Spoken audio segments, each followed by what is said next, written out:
the graduate student. I was Jasmine, a former foster youth of about 6.5 years. And 8 to 12% of foster youth graduate with their bachelor's degree, and less than 1% graduate with their master's degree. And I'm proud to say that I'm a part of that percentage. So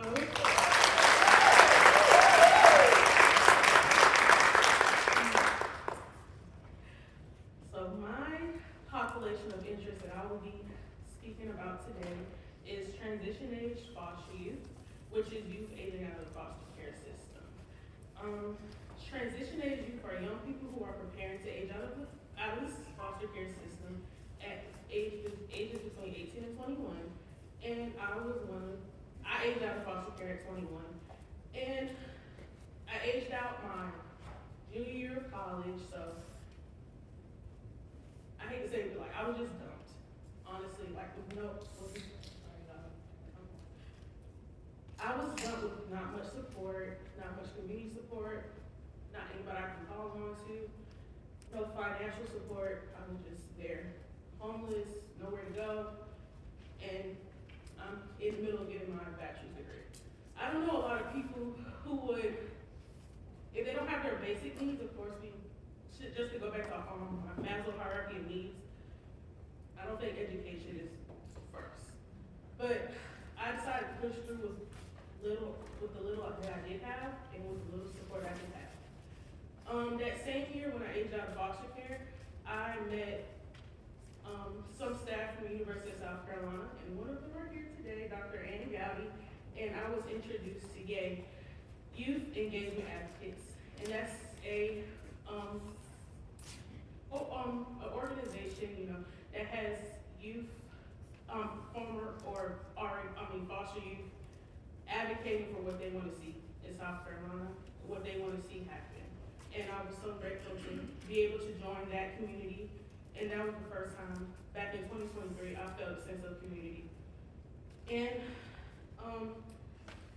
like myself, I'm speaking from lived experiences and my own experiences. And something that I struggled with was limited support systems, housing instability and risk of homelessness, and barriers to education and employment. And that's just not me. There's thousands of youth around in South Carolina, around the United States that are struggling with stuff like I did.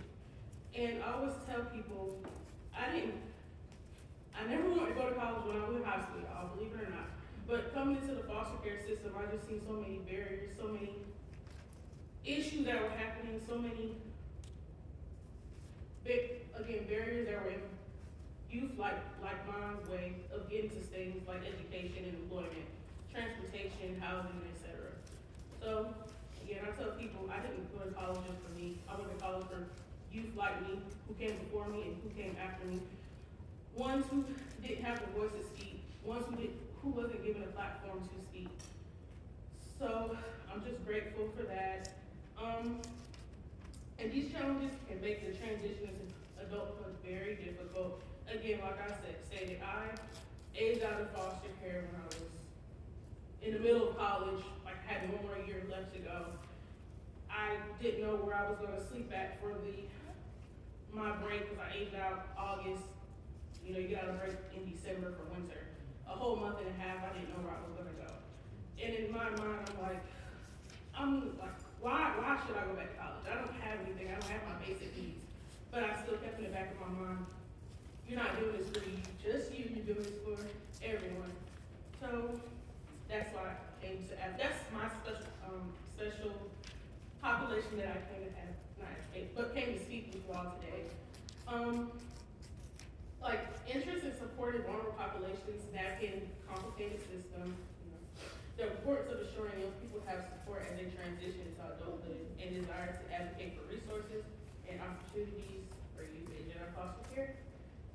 So I just want to reinforce the importance of transition age youth and emphasize the importance of why, y'all should care about foster youth. We go through a lot, just like anybody else. Going into adulthood, it's not easy just for a regular person. Just imagine how much stress it is for a foster youth that doesn't have anybody, who doesn't have a community, who doesn't know how to seek community or a mentor. So again, I'm just so thankful that I met people, a lot of people in this room that I see that came to support me. I'm so grateful just for that, and I just pray that